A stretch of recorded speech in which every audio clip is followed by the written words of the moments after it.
Hi guys, so it is the 18th of June 2026 and it is 7:42 p.m. Tugum time, Queensland, Australia, and we have an Ezekiel message. Finally, one came through to me this afternoon at 2:52 p.m. and 2:52 in Greek is briny, and that was Yah's nickname as a small boy. So I'll just read it to you from my phone. I have transcribed it, but the book is so heavy, I'm not lifting it. Hi Ash, at 8:29 a.m. this morning, I went to the kingdom. As I entered, a scene opened up that I had seen before, but from a more advanced position. It was the scene from the movie Braveheart with Mel Gibson, William Wallace. They were in the middle of charging forward into battle. Ezekiel explained that this was a battle for the people, but that any battles we see today are based on control and designed by those in control of the system. They sell the Braveheart ideology and passion to justify their wars. They use David versus Goliath in the same way. We are witnessing this around the world now. Ezekiel reminded me that it is crucial to not get caught up in choosing sides. There are none. There is control and distractions to keep us from co-creating the kingdom within each of us. Remember to anchor within the Father and to stay inside the eye of the storm. Many will be swept up in the illusions and untruth. Ezekiel said that each of us carries an aspect of the kingdom and that we are here to encode it into reality. Everything is in place for this to happen, becoming a living reflection of the kingdom. Becoming a living reflection of the kingdom within is the way through. It holds all of the keys for co-creation. That is the doorway home. Okay. I've got some photographs lined up, so I'll pause to go to the photographs, and then we'll finish with Yah singing about walking with us through the storm. Okay, here we go. All right, I mentioned a couple of weeks ago that I removed from the house all of my fake flowers.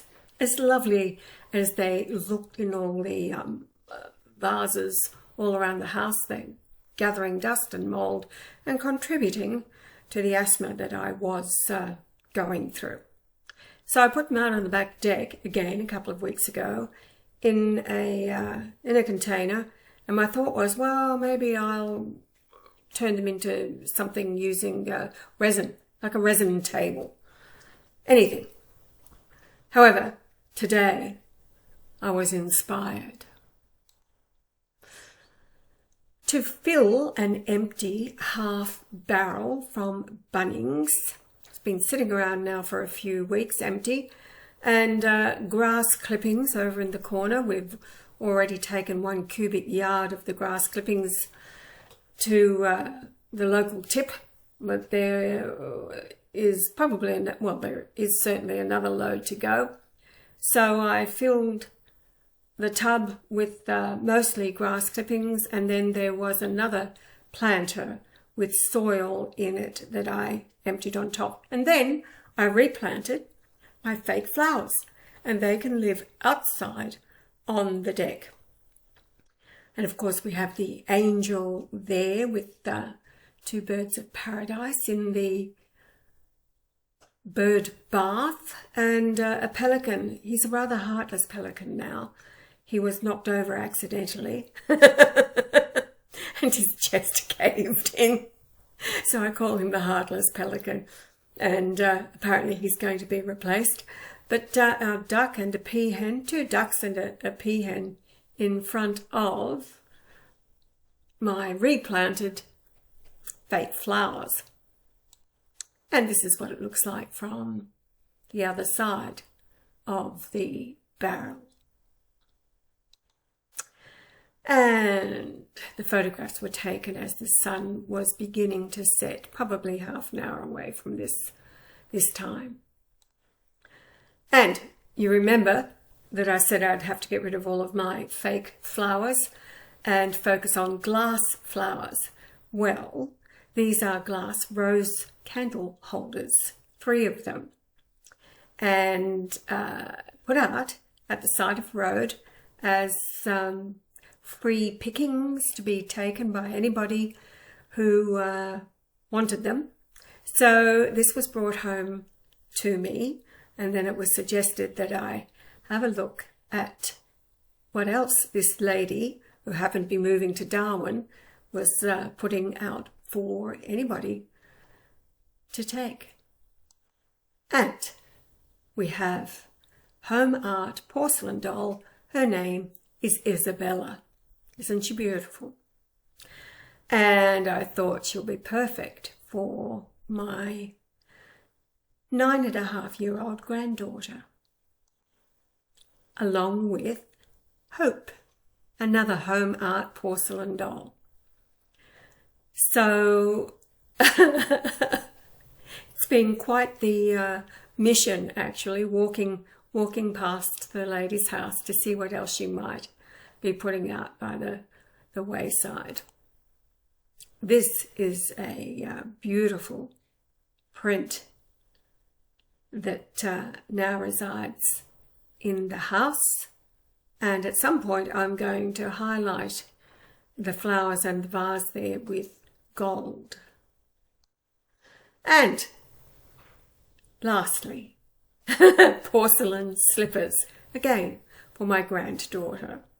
I'll be seeing them in July. And a more recent photograph with the sun fully set now on the back deck of my replanted fake flower garden. That's the kind I like. I'm guaranteed not to kill anything. Oh my goodness gracious me. Some people just are gifted with green thumbs. Not me. All right, so there you have it. Oh, and I'm going to pause again to show you a channel where the most incredible, let's go back here, the most incredible, they're all AI images. However, if you want to elevate your mind and be inspired to think about the kingdom within, then some of these channels are truly stunning. So I'll show you just one of them. When I saw it, I immediately thought, yeah, you know how focused he was on M42 and his own revelation. And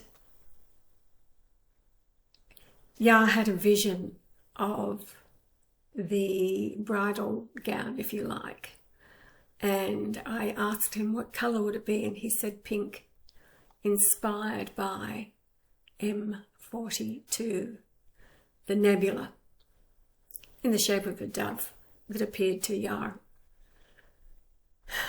after he began his revelation.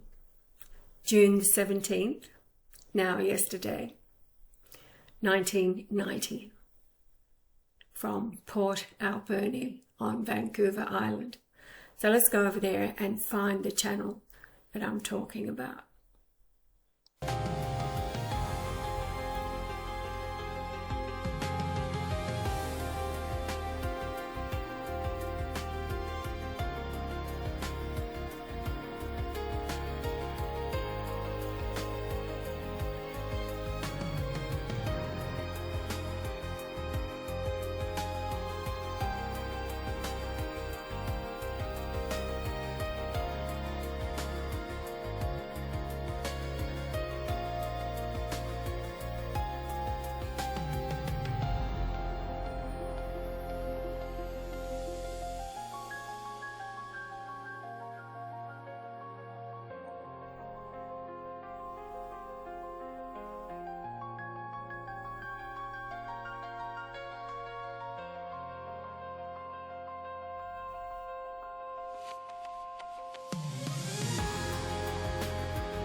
Wasn't that amazing? I just had to show you that briefly. I'll put the link for that channel in the description box. And then I have ready to go with You'll Never Walk Alone, about the storm, his storm painting by his own hand as the backdrop. So I'll pause again and go over there, and then I'll say good night.